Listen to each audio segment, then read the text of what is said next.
From WHYY in Philadelphia, I'm Terry Gross with Fresh Air.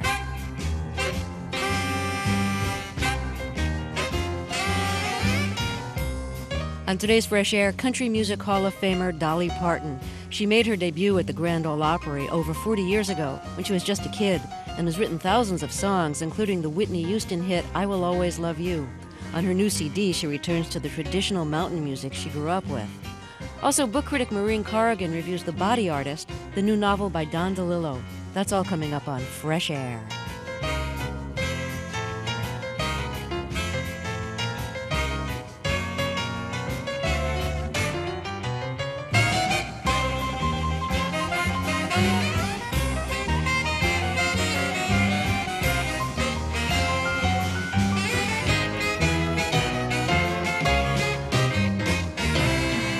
First, the news.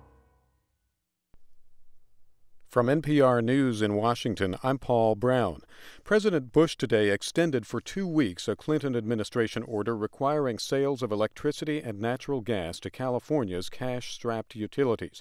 Energy Secretary Spencer Abraham said the move is intended to give the companies time to regain their financial health so they can purchase power freely on the open market. California is in the 8th day of low energy reserves. Power generators and gas companies have been reluctant to sell to the state's 2 largest utilities, fearing they won't receive payment. 3 more of President Bush's top-level appointees were confirmed today by the Senate, putting in place more than half his cabinet. We have more from NPR's David Welna at the Capitol. By a vote of 100-0, and after only 20 minutes debate, the Senate gave the green light to 3 men chosen by President Bush. Mel Martinez, a co-chairman of Mr. Bush's campaign in Florida, fled Fidel Castro's Cuba as a teenager and became the first Cuban-American to hold a cabinet post when confirmed as Secretary of Housing and Urban Development. Anthony Principi, a decorated Vietnam veteran, was approved as head of Veterans Affairs. He's promised to press for bigger veterans benefits and less red tape. And Mitch Daniels, an executive from the Eli Lilly pharmaceutical firm, was confirmed as director of the White House Office of Management and Budget. During confirmation hearings, Daniels would not commit to protecting Medicare surpluses from being used to fund other federal programs. 4 more cabinet confirmation votes are expected Wednesday. David Welna, NPR News, the Capitol. The United States is reacting cautiously to reports that Iraqi President Saddam Hussein is again challenging the international community. U.S. officials say the Iraqi regime may be preparing to resume the manufacture of biological or chemical weapons. NPR's Tom Gelton has details. Earlier this month, the Pentagon reported that Iraq has rebuilt facilities where U.S. officials suspect biological or chemical weapons were once produced. A Pentagon spokesman says the United States does not know what the buildings are currently used for, but their reconstruction, he says, is a cause for concern. Another U.S. official says the Iraqis are engaged in activities that go up to but not across a line that might provoke a U.S. military response. Meanwhile, the international coalition that once backed sanctions against Iraq has crumbled. Syria has reopened an oil pipeline to Iraq that was closed in 1982. Iraqi analysts say Saddam Hussein may be preparing to test the new Bush administration at a time when U.S. policy options are limited. Tom Gelton, NPR News, Washington. Talks over possible extradition of former Yugoslavian President Slobodan Milosevic to face war crimes charges broke off suddenly today in Belgrade. Current President Vojislav Koštunica is a harsh critic of the War Crimes Tribunal at The Hague. The Dow Industrials closed up today 71.6 points at 10,649.8 in heavy trading. The Nasdaq Composite was up 82.47 at 2840. This is NPR News. The Federal Aviation Administration said today it is investigating the near miss of 2 MD-80 passenger jets yesterday on a Seattle runway. The agency said an American Airlines jet was taxiing toward a gate when it crossed an active runway and passed directly under a TWA jet that had just lifted off. A UN report says the world will need to create 500 million jobs over the next decade. The World Employment Report says this will cut employment by half and keep pace with the numbers of new job seekers. From Geneva, Claire Duell reports. 1 billion people, that's a third of the world's workforce, are unemployed or underemployed. The number of jobless around the world is rising. There are 160 million people without work globally. That's 20 million more than 3 years ago. Part of the problem is there are more people coming onto the jobs market than there are jobs. The UN report says the global economy will have to generate 500 million new jobs in the next decade to accommodate the new job seekers and cut unemployment levels. It hopes the information technology revolution will provide some of the new jobs, but it says developing countries will only benefit if they can improve education standards and their telecommunications infrastructure. For NPR News, this is Claire Doul in Geneva. Surrounded by heavy guard, new leader Joseph Kabila of Congo bade farewell today to his father, the assassinated President Laurent Kabila. Thousands of people lined the streets of Kinshasa as the elder Kabila's coffin was paraded to a mausoleum. Congo has yet to see a peaceful transfer of power after 40 years of independence. I'm Paul Brown, NPR News in Washington. Support for NPR comes from Archer Daniels Midland Company, bringing Novasoy brand isoflavones to consumers throughout the United States. On the web at admworld.com. This is Fresh Air. I'm Terry Gross. Dolly Parton is one of the few performers who has been successful enough to start her own theme park, but her recording career has recently taken a turn away from the more commercial end of country music to roots music. Her 1999 recording, The Grass is Blue, won the International Bluegrass Music Association's Album of the Year award. It featured songs by Lester Flatt, the Louvin Brothers, Johnny Cash, and Hazel Dickens, as well as Parton originals. Now she has a follow-up called Little Sparrow that features traditional mountain music she grew up with, as well as original songs in that vein. Dolly Parton was born in 1946 in a one-room cabin in the Smoky Mountains of East Tennessee. She was one of 12 children in the family. She made her debut at the Grand Ole Opry in 1959. She's written over 3,000 songs, including the Whitney Houston hit I Will Always Love You. Let's start with the title track of her new CD, Little Sparrow. Little sparrow, little sparrow, precious fragile little thing. Little sparrow, little sparrow, flies so high and feels no pain.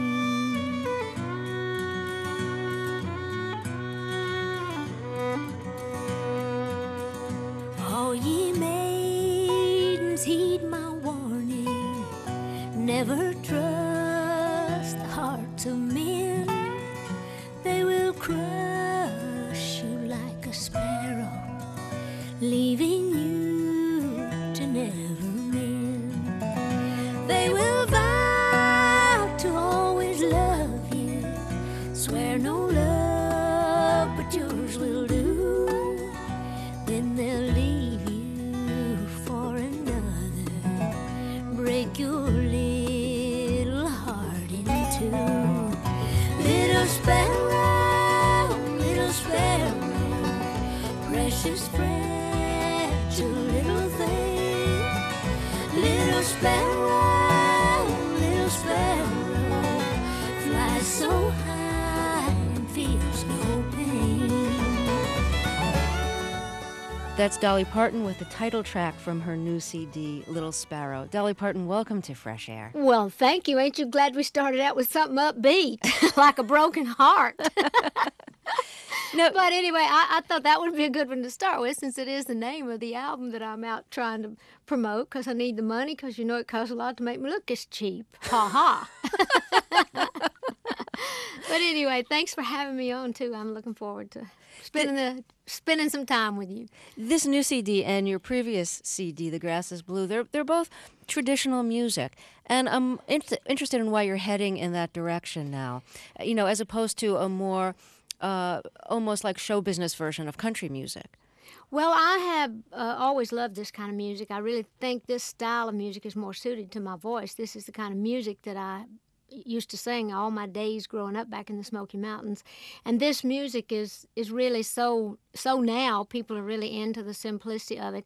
And so just for fun for myself, there was a poll in the bluegrass community of what person they'd like to hear most do a bluegrass album that hadn't done one, and they said me. So I won, you know, hands down with that. So I said to Steve Buckingham when we did The Grass is Blue, the album just before this one, I said, well, let's just do a bluegrass album. And lo and behold, we won the Bluegrass Album of the Year with that. So we thought, well, we need to do something along the same lines, but I didn't want to just do a full-blown bluegrass album and try to just do exactly what we did with the others. So we wanted to expand it, so we did a little more mountain music.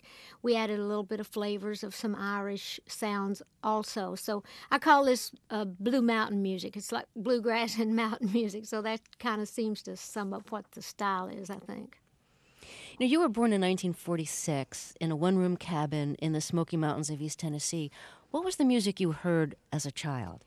Well, a lot of the stuff that we heard was that old porch picking music, old songs brought back from England and Ireland, that old Appalachian music, and a lot of the stuff that people up in the mountains wrote. So my mother was, and all my mama's people used to always play and sing. Mama used to sing a lot. So we would sing like a lot of the old gospel songs. A lot of old gospel songs were written to sound old, like I say, by a lot of my own people. Who was most musical in your family?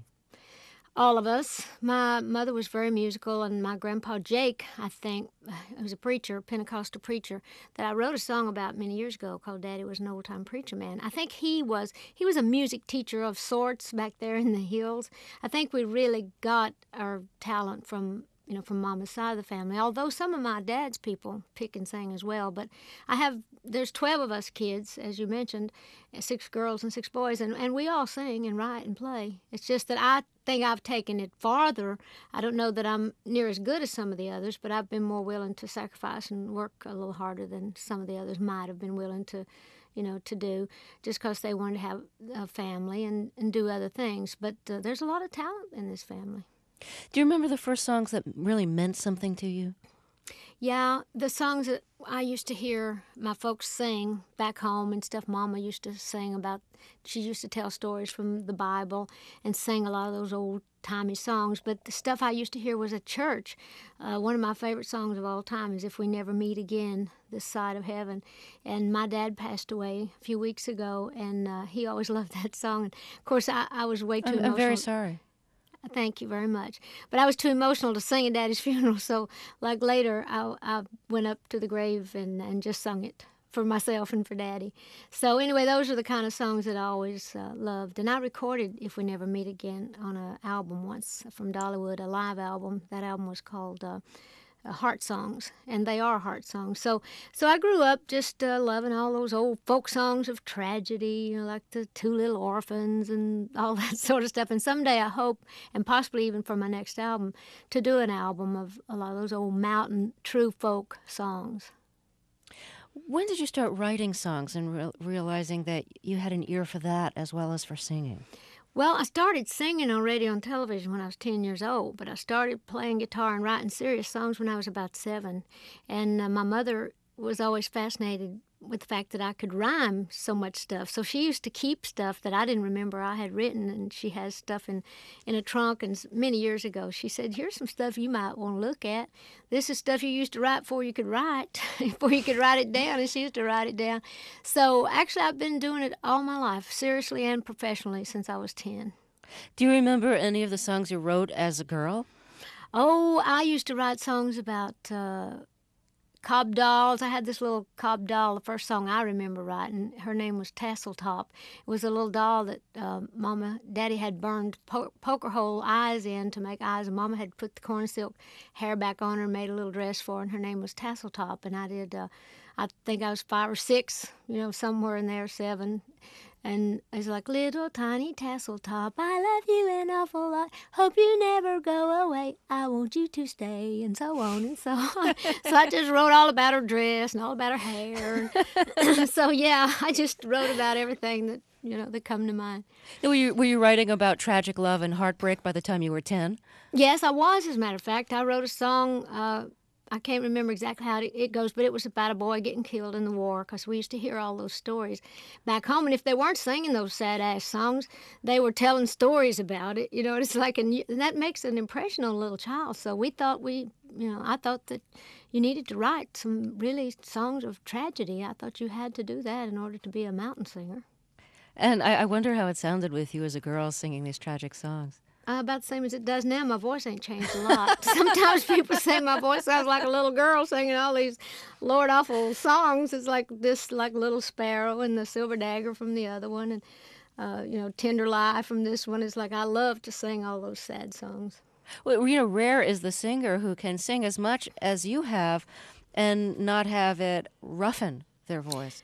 Well, my voice is of a high pitch, so I guess I don't think my voice will ever deepen or lower itself in any way.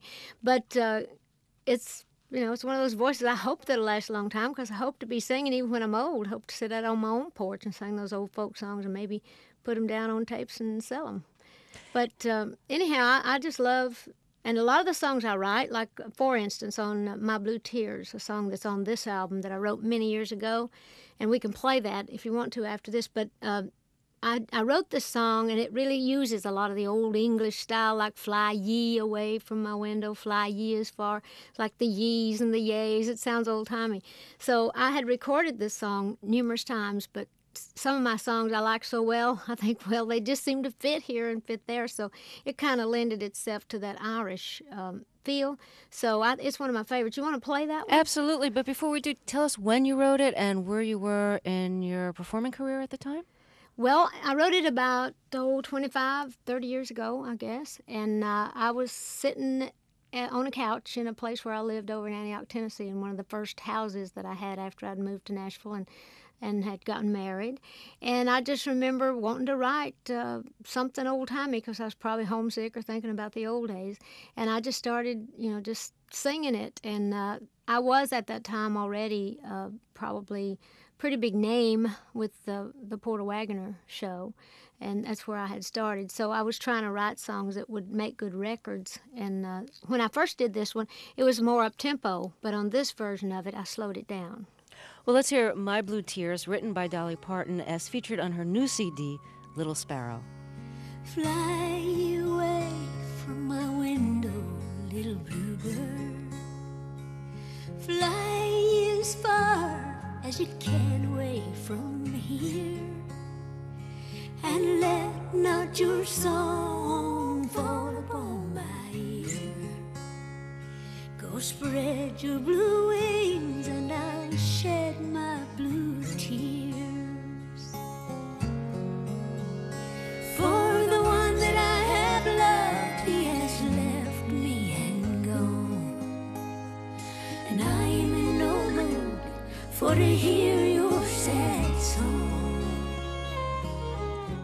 Music from Dolly Parton's new CD, Little Sparrow. We'll talk more after a break. This is Fresh Air.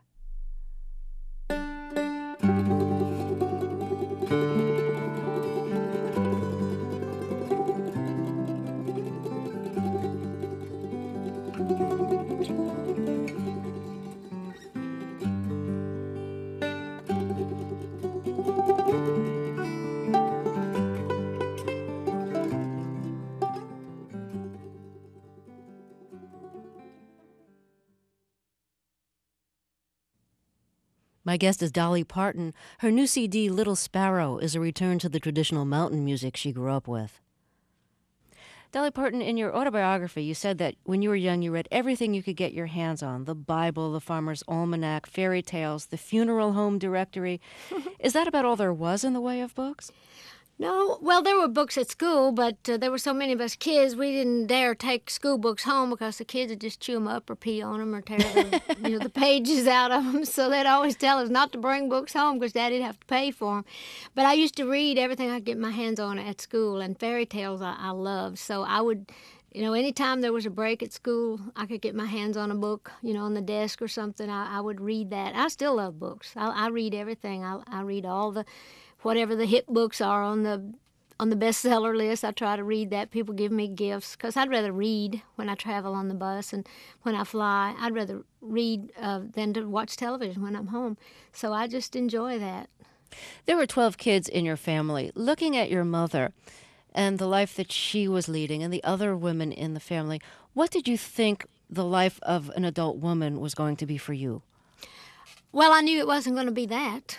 I knew that I had to go It wasn't that I wasn't proud of who I was and where I was from, but I had a dream. I just couldn't imagine myself. I was babysitting from the time. I have a sister and 2 brothers older, and there's 8 children younger than me, so I had a house full of kids because Mom was sick a lot. She had one on her and one in her for as long as I remember. So those of us that, were home, we had to kind of to do the chores. So I had kids. I had a house full of kids, and I just knew that I wanted to do something with my music, and I knew that I was going to leave when I was 18 years old. And I graduated from high school on a Friday night, and I left for Nashville the next Saturday morning. I was ready to go. And then I met my husband the first day I got there. We've been married for 34 years, and been together 36 years. I met him 36 years ago. And unfortunately, we never were able to have children of our own, but that's okay too, because after I moved to Nashville, I brought 5 of my younger brothers and sisters to Nashville that lived with me. We sent them to school. Now they have kids, and those kids call me Aunt Granny and my husband Uncle Peepaw. So we're really like grandparents to them. So I've still been saddled with a bunch of kids with no kids of my own. Now, you've said that your grandfather was a preacher, your mother was devout. What was church like when you were young? Oh, well, we were one of those shouting, healing, holy roller churches, and it was high-powered, which was great. I really learned to sing in church, I think, really with the emotion. And we were a free, it was a free-spirited church. And if you'd wrote a song, a gospel song, of course, you could get up and sing it and play your guitar and whatever. So there was a lot of that hellfire, brimstone, and scaring you to death if you go out unprepared, which, that's true. But I used to think, well, there's got to be more to that. They had me so scared of God, I was afraid to talk to him. I was afraid he'd talk back. And I was afraid he'd punish me somehow, with stuff. And I really, through the years, found my own place with God. And it was when I did that my life has been so peaceful and so rewarding for me to have a better communication with God than what I had grown up thinking. I had to be so scared of him that I couldn't even go to him, and afraid that I was going to be punished for every little thing I did. Now, when you were young and singing in church, did you sing about God in church and then sing about sinning at home? Well, I used to sin at church and sin at home, and I'd talk about it. I used to always sit in church looking out the windows at the boys, wondering if I could make an excuse to go out and, go to the bathroom because all the outdoor toilets. But anyhow, I was only going out to see the boys. But anyhow, I had a deep faith in God, but I also, was high-spirited and fun-loving. And I of course, was led to believe that everything you did, was a sin. But I don't believe that now. I think it's a sin if you believe it to be, and if it hurts somebody else, it's a sin. But I'm very deep in my faith. In fact, there's not an album that I do that I don't do something that is spiritual. In fact, a song I used to sing in church years ago that we did up-tempo, one of the songs we sang every time we went to church was a song called In the Sweet By and By. That's on your new CD, too. Yes, it is, and that's what I was going to say. And when I wanted to do one of those gospel songs on this album, so I slowed this down, and it lended itself real nice to some more of that Irish feel. So at some point, if you want to play that one, I think that would be a good choice. Well, why don't we play that now? Okay, let's do. There's a land that is fairer than day, and by faith we can see it afar,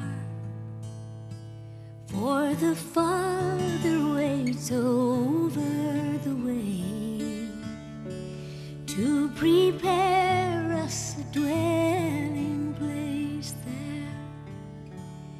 in the sweet by and by. We shall meet on that beautiful shore in the sweet by and by. We shall meet on that beautiful shore. We shall sing on that beautiful. That's In the Sweet By and By from Dolly Parton's new CD, Little Sparrow. Now, when you were young, you sang on the radio, and then you sang on TV, and it was before your family even owned a TV. Did it make it any more or less momentous to be on TV, knowing that your family and probably a lot of the other people you knew as well didn't even own one to watch you on? Well, I don't think a lot of that registered on me at that time. My purpose was to go sing. I was singing on radio. To me, it was the same as singing on the radio. I didn't even know really what all it meant about singing on television. I just knew it was another place to go sing. They had microphones, and it was a show. So I was going to do the show. And so I don't think I thought about whether or not that somebody couldn't watch me. But after I did start being like a regular and bought our TV, I wanted my folks to watch it. But I bought the TV, but it didn't last long in the house because nobody around our area had a television. So everybody would come down and sit in our floor and sit on our couch, watch Gunsmoke and Wagon Train and Woody Woodpecker and all the shows that were on. And Daddy couldn't get them out of the house to get ready to go to work. So he said, this damn television's out of here. So that didn't last long. So it didn't matter if I was on television or not. It's like me and Woody Woodpecker had to go. That's funny. Dolly Parton will be back in the second half of the show. Here's a track from her 1999 CD, The Grass is Blue. I'm Terry Gross, and this is Fresh Air. This is Fresh Air. I'm Terry Gross, back with Dolly Parton. Her new CD, Little Sparrow, is a return to the mountain music she grew up with. It's a follow-up to her 1999 bluegrass album, The Grass is Blue. Your first record, it was a 45. One side was Puppy Love, and the other side was Girl Left Alone. How old were you when this came out? I was about 10 or 11, I think, when I cut that. And that came out on Gold Band Records probably several months, a year or so after that. That was my very first record, and that was a very exciting thing for me. The first time I ever heard that played on the radio, it was on a local radio show back home. It never did do anything other than just that it was the first, but it did play locally, and I about killed myself. I was sitting on a cabinet, sitting up on the sink cabinet with my aunt was cooking in the kitchen, and the radio was on, and my song came on, and I jumped off of the thing and slid on the floor, slid on the rug, and fell, and trying to get to where I could turn the radio up. So I almost killed myself trying to get to hear my first record. But it was fun. I'll never forget the thrill of hearing myself the first time on the radio. I thought, well, I've made it now. Could you sing? Of course, I hadn't. Could you sing a few bars of one of those songs, the A side or the B side? Puppy Love, yeah. Puppy love, puppy love. They all call it puppy love. I'm old enough now to kiss and hug, and I like it. It's puppy love. It's got one of those silly songs, You pull my pigtails, you make me mad. Then you kiss me, make me glad. Sometimes you even make me sad. Still, you're the sweetest sweetheart I ever had. Oh, puppy love, puppy love. And I was trying to get all those little bebop 50s kind of sounds in there, too. But anyhow, needless to say, it didn't sell much, but it was a start. Now, these were songs you co-wrote, I think, with your uncle? Mm-hmm. My aunt, Dorothy Jo, co-wrote the other side, The Girl Left Alone. Oh, yeah, that's when you was talking earlier about singing those sad songs. I was 10 years old singing, I'm a girl left alone, there's no hope for me. I'm tossed to and fro like a ship on a sea. I made my mistakes and now I must pay. Now, how many mistakes could I have made at 10 years old? Now I can see that there's no hope for me. But anyway, it's like at 10 years old. So I wrote, my Uncle Bill, who was also my manager at the time, that also produced that record, the A and the B side, we wrote Puppy Love together. So those were just, like I say, you got to start somewhere. And then my first record after that, I wrote with another uncle of mine. I was 15 years old and got on a major label, which was Mercury. And I had a song called It May Not Kill Me, But It's Sure Gonna Hurt. How did that go? Oh, it's that's about it. It may not kill me, but it's sure gonna hurt. And then it goes into fast tempo, and it's just about like losing somebody. It's like you're gonna walk away, and I'm gonna stay, and and I don't like it. It may not kill me, but it's sure gonna hurt. So when you were 18 and you took a bus to Nashville, left home, were you hoping to be a performer, a songwriter, both? Yeah, I was going to be all of that. I was going to be everything I could be, but definitely I was going to be a songwriter and a singer, and that was what I headed out to be, was to be a star.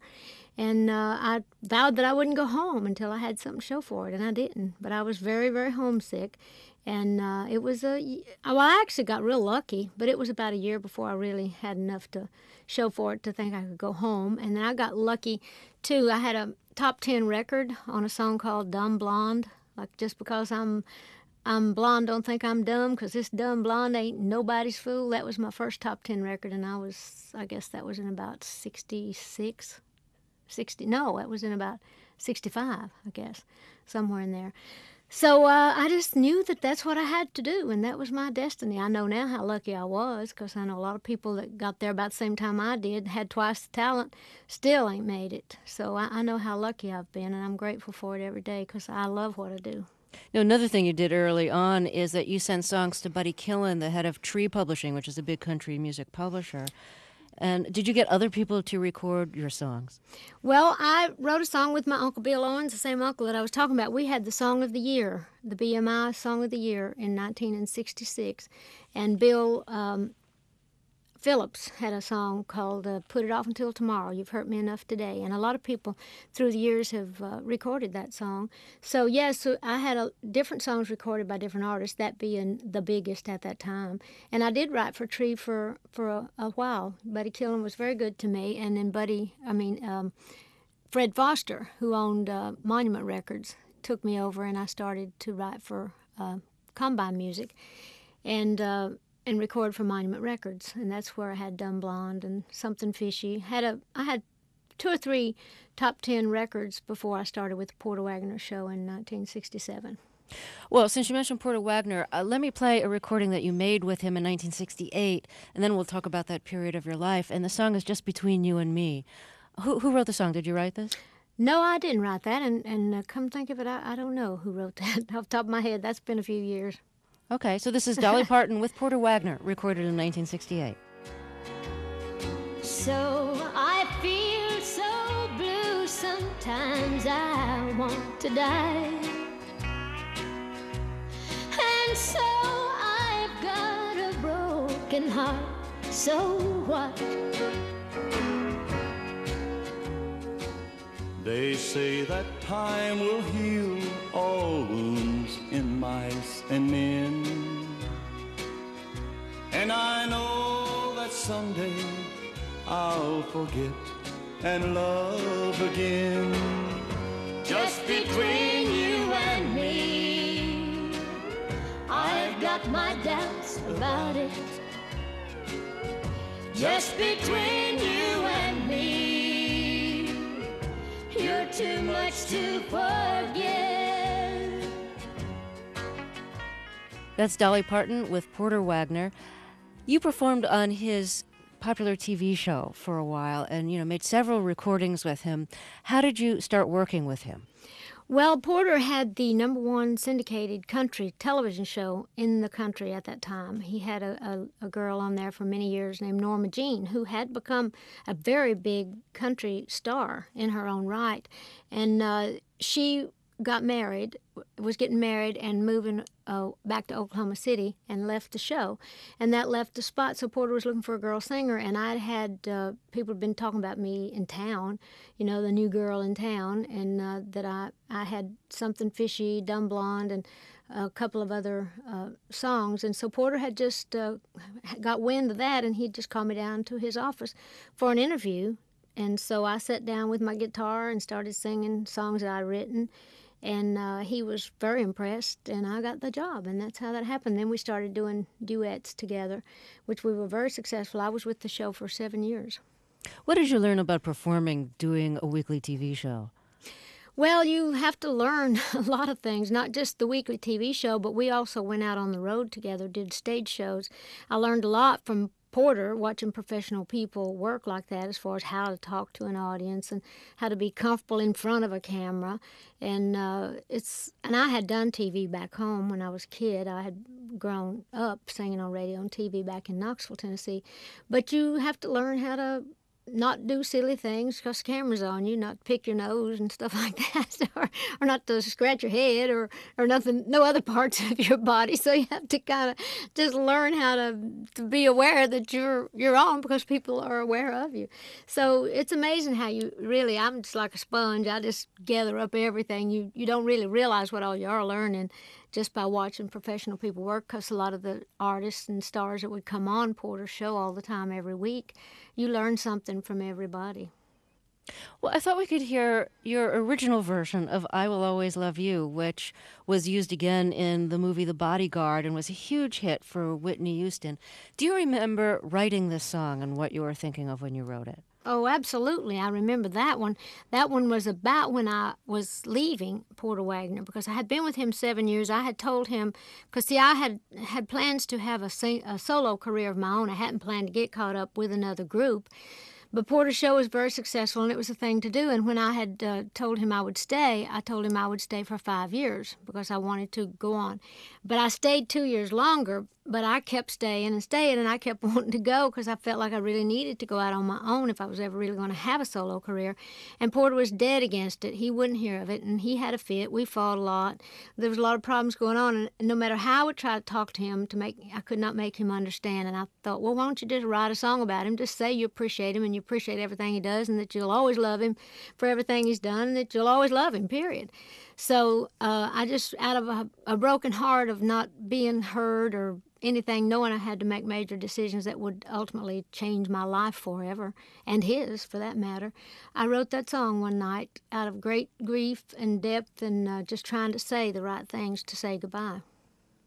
Well, why don't we hear your version, your original version of I Will Always Love You? Okay. If I should stay, I would only be in your way, so I'll go.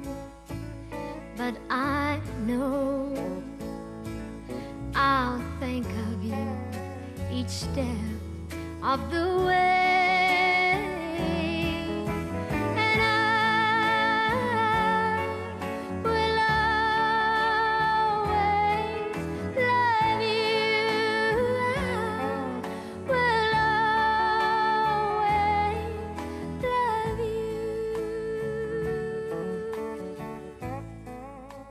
That's Dolly Parton, recorded in 1974.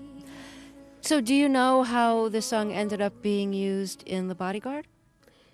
Well, they had told me that when Kevin Costner and Whitney Houston were doing this movie, Kevin also, I think, produced this movie and put all this stuff together. There was a song they had wanted to use that they had planned to use as the theme song instead of I Will Always Love You. And then come find out like a few weeks before that they had, I don't know what the song was, but a few weeks before, the song they had planned to use, someone else recorded it and put it out.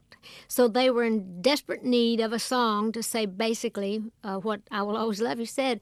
And from what I understand, Kevin Costner's secretary said, did you ever hear a song that Dolly Parton, that country star, you know, the one with the big boobs and the big hair? Seriously, she said, Dolly Parton, that country star, she said she had a song called I Will Always Love You, and I think it'd be perfect. And she brought it in to him, and they said he loved it, and so they chose it. My guest is Dolly Parton. Her new CD is called Little Sparrow. We'll talk more after a break. This is Fresh Air. My guest is Dolly Parton. Her new CD, Little Sparrow, is a return to the traditional mountain music she grew up with. Now you said that when you were young, you knew you wanted to be a big star. Why did you want to be a star? Because I wanted to be rich. I wanted to travel. I wanted to be famous. I wanted to do stuff. I wanted to be seen, I guess. I needed a lot of attention being brought up in a family of 12. You don't get much attention unless you're in trouble. You know, it's like, so I think it was just, I just had a very outgoing personality, and I wanted to be outgoing all the time. When you got to Nashville and you started actually performing in the country music world, you started to meet people who had already been stars. What did you see about their lives that you liked and that you didn't like? And when you started realizing that there were certain traps that one could fall into if one became famous? Well, I don't think I even looked at it in that way. I just, being from a big family of all kinds of people, I know that people have problems. I just knew that I would always be myself. I would always stay anchored in the love of my family and in my faith in God. And if I stayed true to my music, if I stayed true to myself more than anything else, you know, that I would do that. I just always felt sorry for people that would get themselves in such messes. I've been in enough of my own, but I figured that was my own, choice to get in it and to get out of it. So, you learn, you see, and I learned real quick. But I think being brought up in a big family and all those brothers and my father and being very close to my uncles, I think I had a good understanding of men, so I knew how to maneuver and not allow myself to get caught in that trap. Just because I was a girl, didn't mean anything. I was very serious-minded about my work, but knew how to enjoy men, knew how to, maneuver in that world. So it was much easier, for me than it seemed to have been for a lot of the girls, especially, that were new in town. So being a girl always served me well. Now, you've joked that if you were a man, you would have been a drag queen. I always say that it's a good thing I was a woman, because if I'd have been a man, I would have been a drag queen, just because I'm so damn gaudy. Because I like all the flash and the glitter, and, I just love, I love playing in my clothes. I love playing, in my life. It's like I love makeup, I love clothes, and I got the kind of personality that can pull it off, and I just love, what I do. I'm comfortable being myself, even if I make other people uncomfortable with the way I look. If I'm comfortable with it, then it's okay with me. How did you first start dressing in that what's the word I'm looking for? Almost oversized, gaudy, oversized kind of way, where if your hair was big, it was going to be real big. Well, I think a lot of that came, though, from a very serious place. That was a country girl's idea of what glamour was. And when I, I didn't have any money to have stuff, and I've often joked about it, but it's the real truth that I patterned myself after what they considered the trash in our hometown. There was this one woman, I thought she was beautiful, and, she had the peroxide hair, and she, had it all piled up on her head, and had red fingernails and red lipstick, and wore her powder, and I just thought she was the prettiest thing I'd ever seen. And Mama said, "Oh, quit looking at her. She ain't nothing but trash." And I thought, ooh, that's what I want to be when I grow up, trash. So that's where kind of my look came from, and then how the glamour girls and the movie stars and all that, was really like that. But it was still, I enjoy it. I still like doing it, and I've always just, it's like when they say less is more, that's not my motto. Mine is more, and the more I can get, the more I want of life and of everything. And it's like, but in addition to me being all that gaudy and all, I take my music and my writing very, very serious. And hopefully people know that my heart is true. And I've always believed that a part of my magic, if there was any, was the fact that I look so artificial, but I am so totally real. And I think when you hear these kinds of songs, I think that has to come from the heart. We're talking about this really oversized image that you've created, but your new CD and the CD before that are really kind of scaled down. They're traditional songs and bluegrass songs, sung with a really good band behind you, but they're very show busy. Do you almost feel like you need to change how you look on stage when you're singing these kinds of songs with the kind of band that you have? No, I don't think so, because I think people have come to know me as I am, and some people will never accept the fact that I'm a serious writer and a serious singer, and the ones that do accept it, they know it for a fact, and they overlook the image, which I've enjoyed playing in the image. So the only change I would make, only just from a show business fashion statement, I may wear some things that may be cut a little bit more country western, but it'll still be beaded. It'll still have shine and glitter on it. So it's not that, I don't think I have to wear overalls in order to sing about a farmer. I don't think I have to, I don't think I have to. I think people would really be more disappointed if I dressed down, because they're so used to seeing me be the way that I am. I think that would bother them more. They'd think, well, I wish she'd have worn one of them rhinestone dresses instead of that old corny looking thing. So if I dressed down as plain and as real as some of this music is, I would definitely look like a farmer's daughter. Dolly Parton, a pleasure to talk with you. Thank you so much. Well, thank you. Dolly Parton's new CD is called Little Sparrow. Here's the most surprising song on it.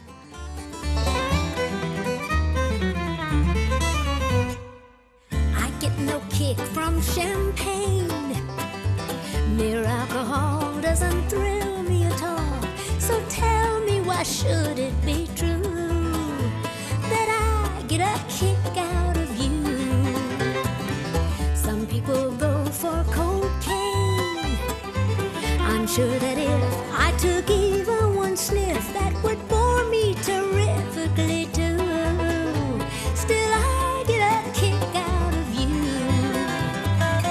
I get a kick every time I see you standing there before me. I get a kick, though it's clear to see you obviously don't adore me.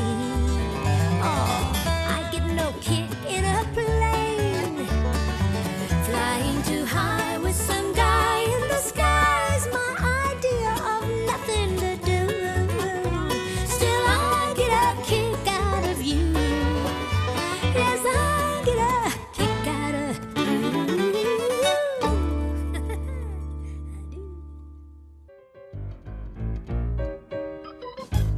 Fresh Air's executive producer is Danny Miller. Our interviews and reviews are produced by Phyllis Myers, Amy Salet, Monique Nazareth, and Roberta Shurock, with Megan Howell and Patty Leswing. Our researcher is Jessica Chu. Anne-Marie Baldonado directed the show. I'm Terry Gross.